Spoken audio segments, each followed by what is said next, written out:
A very long time ago, before humans ruled the world, powerful beings known as Titans controlled the universe. They were ancient and incredibly strong, and for ages their power seemed unstoppable, but eventually their own children rose against them. Three brothers, Zeus, Poseidon, and Hades, challenged the Titans in a great war. To win, Zeus asked Hades to create a creature strong enough to defeat them.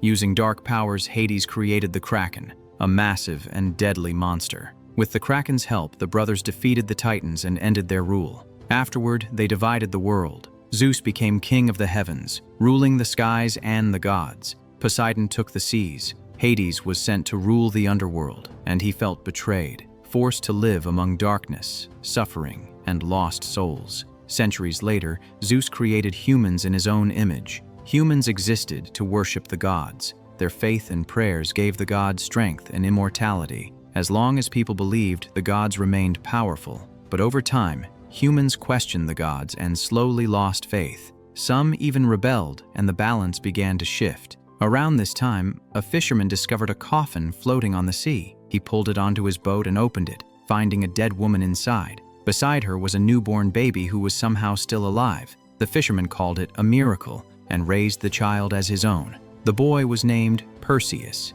Years passed. Perseus grew into a young man and became a fisherman, living a simple life by the sea with his adoptive family, including a younger sister. Life was getting difficult. The sea held fewer fish and people struggled to survive. Frustrated, Perseus's father blamed the gods, wondering how anyone could thank them while families suffered and went hungry. Perseus's mother tried to calm him. She believed the problem wasn't the gods, but humans who had stopped believing. In her eyes, the gods might be angry because faith was fading. One night, Perseus' father spoke to him privately. He said Perseus probably had many questions about life and the world. He wished he could answer them, but he believed Perseus would discover those answers himself and understand his true purpose. Perseus smiled and told him he didn't need anything more. This life with his family by the sea was enough. What he didn't know was that his destiny was far greater than he could imagine, and it was about to change forever. The next day, Perseus and his family sailed toward shore to catch fish.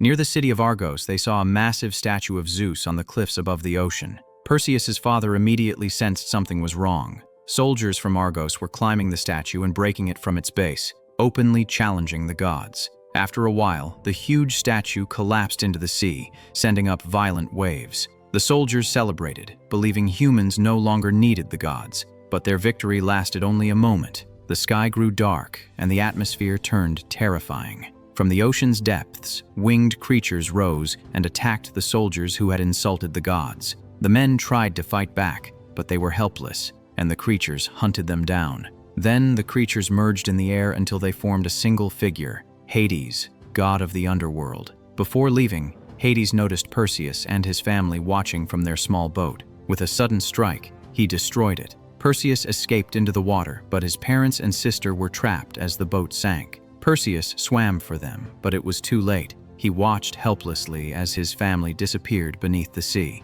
Exhausted, he clung to wreckage and drifted, alone on the open water. On Mount Olympus, the gods learned humans were rebelling. Zeus was furious that the people he created were turning against the gods. Some suggested peace, but Zeus refused and demanded punishment. Hades offered to unleash terror until humans begged for mercy. Apollo warned Zeus that the gods needed human prayers to stay powerful, but Zeus still gave Hades permission to act. Meanwhile, Perseus was rescued by Argos soldiers. Many had died in the attack, and the survivors brought him back to the city. In the palace, they reported to King Cepheus, proudly saying the god statues had been destroyed. The people celebrated loudly, and Cepheus declared a new age where humans would control their own destiny and no longer live under the gods.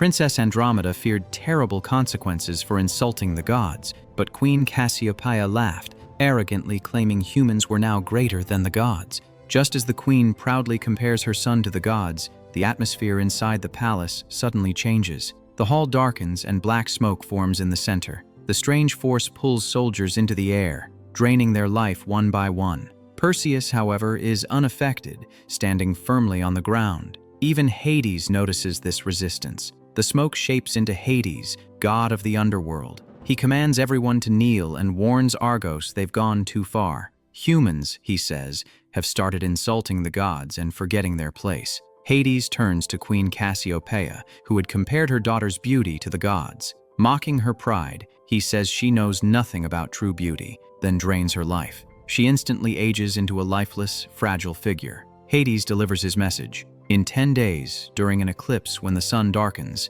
he will awaken the Kraken from the sea. It will destroy Argos. There is one way to stop it. Offer Princess Andromeda as a sacrifice, and the city might be spared. Hades claims this order comes from Zeus himself. Before vanishing, Hades points at Perseus and reveals the truth. Zeus is his father. With that, Hades disappears. The news spreads fast and soldiers seize Perseus for being the son of Zeus. Perseus had no idea and is completely thrown by the accusation. Some want him killed, believing the gods sent him as part of their plan. But a mysterious woman named Io steps in, and she knows far more than anyone else. Io explains humans can't fight the gods directly, but if they kill the Kraken, they can still save Argos, and it would weaken Hades too. To learn how, they must travel to Stygia, a deadly mountain region where 3 ancient witches, the Stygian witches, know secrets like how the Kraken can be defeated. Meanwhile, Andromeda is willing to sacrifice herself, but King Cepheus believes there's another way. Since Perseus is Zeus's son, the king asks him to join the mission and help them find a path to kill the Kraken. Perseus refuses at first. After losing his family, he wants nothing to do with the gods. But Io reveals his true past. Long ago, a king named Acryus, one of the first humans to challenge the gods, tried to attack Mount Olympus. Zeus didn't wipe humanity out, but he punished Acryus differently. Zeus took Acryus's form and visited the queen. When Acryus learned the truth, he raged, locked his wife and newborn in a coffin, and threw it into the sea. That coffin was the one the fishermen found. The woman was Perseus' mother, and the baby was Perseus. That same night, Zeus struck Acryus with lightning, turning him into a cursed creature doomed to suffer forever. Now Perseus understands his life was never ordinary, and the god who destroyed his family was Hades. Driven by revenge, he agrees to join the mission. A group of soldiers led by Draco prepares for the journey to find the Stygian witches and learn how to defeat the Kraken. As they leave, Argos panics and begs them not to abandon the city, but the soldiers know this is their only hope. With vengeance in his heart and a monster coming, Perseus marches with them into the unknown. On the other side of the city, Hades meets a man living as an outcast in the dark sewers of Argos. It is Acryus, the former king cursed long ago by Zeus. Hades tells him their enemy is the same, Zeus and his son Perseus, who somehow survived. Hades offers Acryus revenge. If he kills Perseus, Hades promises he will help destroy Zeus. To make him strong enough, Hades breathes dark power into him, filling his body with corruption and transforming him into a terrifying creature. Meanwhile, Perseus, Io, and the soldiers led by Draco continue their journey. Since Perseus was raised as a fisherman with little combat experience, Draco starts teaching him sword fighting. But Perseus quickly shows natural skill, as if battle comes to him. Later, while the others rest, Perseus walks deeper into the forest and sees a strange glowing light calling him. He follows it and finds a shining object on the ground. The moment he touches it, it becomes a powerful magical sword, clearly sent from the heavens. Draco tells him it is a gift from the gods and he should accept it. Perseus refuses. After losing his family, he doesn't trust the gods and wants nothing from them. Still in the forest, Perseus sees something unbelievable. Winged horses standing nearby. Before he can understand it, a giant black-winged horse lands behind him with a violent crash, startling him. Io appears and explains the creature is Pegasus, a magical horse sent by the gods. She believes Pegasus may have come to help Perseus in the fight against the Kraken, but their moment is shattered by a scream from the camp. Perseus rushes back and finds Acryus has attacked. The monster has already killed 2 soldiers and fights with savage strength. Acryus targets Perseus, knocking him down a hillside and chasing him like a wild beast. He leaps through the air and slams down with enormous force, barely missing. Perseus tries to fight back, but Acryus is stronger. The creature grabs him and injures his arm, sending pain through him.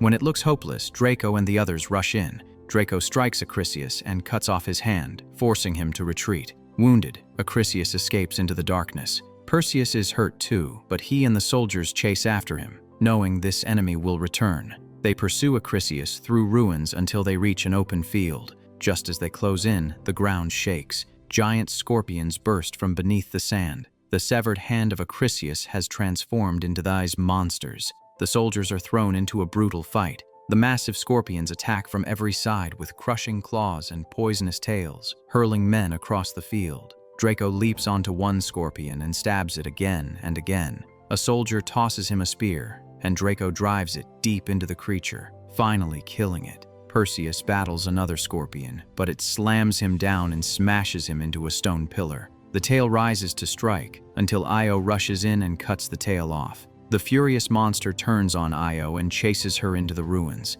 Perseus follows, and when the scorpion corners them, he shoves Io aside and faces it alone. The creature crashes into the structure, and for a moment it seems Perseus is swallowed. Then Perseus bursts out from inside the monster, killing it from within.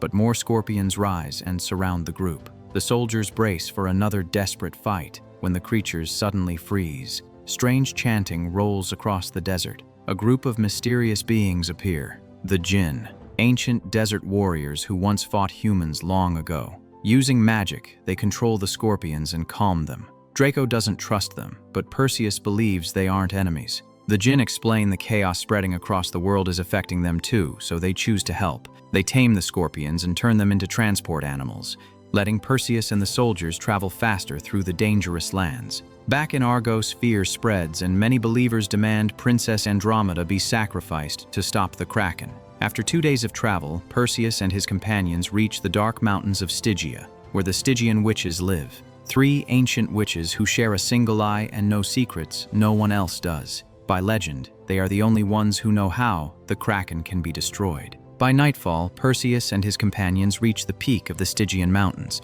They move carefully because the Stygian witches are dangerous and rarely let visitors leave alive. Perseus wants answers, so he places his sword on the ground to show he has come to talk. Soon, the 3 witches appear. They share one single eye, passing it between each other to see. They already know why Perseus has come. The witches explain that to defeat the Kraken, there is only one way. He must bring them the head of Medusa. Medusa's gaze can turn any living creature to stone, even a monster like the Kraken. But the witches suddenly attack. In the chaos, Perseus steals their only eye and threatens to destroy it unless they stop hurting his companions. With no choice, the witches let them leave. Before they go, they laugh and warn Perseus that he will die on this journey no matter what he does. After this dark prophecy, some of the Jinn decide to leave. They believe the witches and fear that if the son of Zeus dies, no one will stop Hades. Still, Perseus, Draco, and a few loyal companions continue. While traveling, Perseus is approached by a mysterious man, Zeus himself. Zeus says the witches have seen the future, and this mission ends in Perseus's death.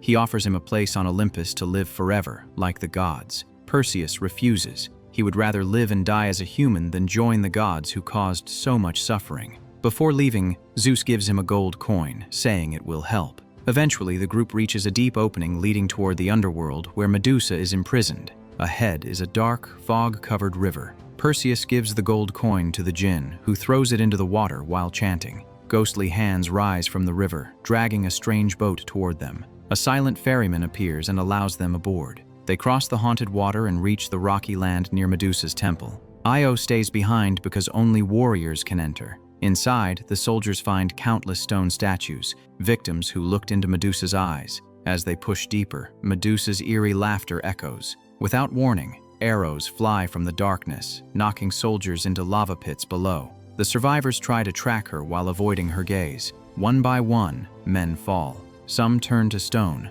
others die in the fight. Soon, only a few remain: Perseus, Draco, and a Jinn warrior. They try to trap Medusa. The Jinn distracts her while Draco attacks. The Jinn sacrifices himself in an explosion that throws Medusa back and gives Perseus a chance. Draco tries to hold her, but Medusa turns and turns him to stone. Now alone, Perseus knows he must finish it. He avoids looking at her directly, using his shield's reflection like a mirror to track her movements. When Medusa strikes again, Perseus leaps in and swings with all his strength, cutting off her head in one clean blow. After defeating Medusa, Perseus emerges from the cave carrying her head, the only survivor. Outside, Acryus has returned and attacks Io from behind, stabbing her and hurling her against the wall. Perseus charges Acryus, but the monster is still brutally powerful and knocks him down again and again. Perseus manages to stab the creature's leg, yet Acryus overwhelms him. seeing Io dying, pushes Perseus to finally use the divine weapon the gods sent.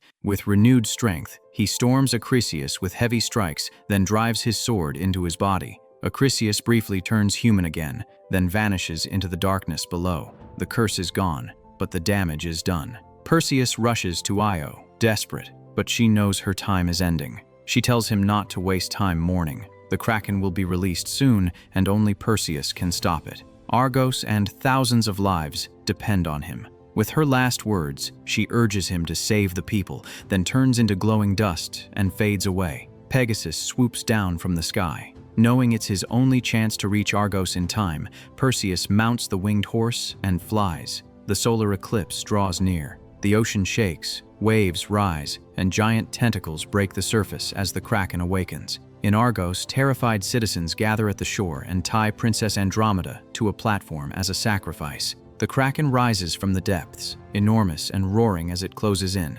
On Mount Olympus, Hades reveals his real plan to Zeus. The Kraken's destruction makes him stronger, because the creature was created from his own body. As fear spreads among humans, Hades gains power while the other gods weaken. Perseus arrives just in time, but Hades appears first, transforming into a swarm of flying demons. In the chaos, the demons steal Medusa's head and try to escape. Perseus chases them through the sky on Pegasus and, after a hard pursuit, defeats them and recovers the head. Below, the Kraken reaches Andromeda, opening its jaws, until Perseus arrives and raises Medusa's head, unleashing that deadly gaze. The monster starts turning to stone, roars as it freezes solid, then collapses into pieces. Hades returns, furious, but Perseus calls on the power of Zeus and blasts him with divine lightning, forcing him back into darkness. Andromeda falls into the ocean, and Perseus dives in to save her, pulling her up before the waves can take her. Together they swim back to shore as the city watches. Grateful, Andromeda offers Perseus her hand and a life as king, but he refuses. He doesn't want to rule. Zeus appears again, thanks him for saving humans and gods, and rewards him by bringing Io back to life. The battle ends, leaving Perseus to live the life he chooses, not as a god, but as a man.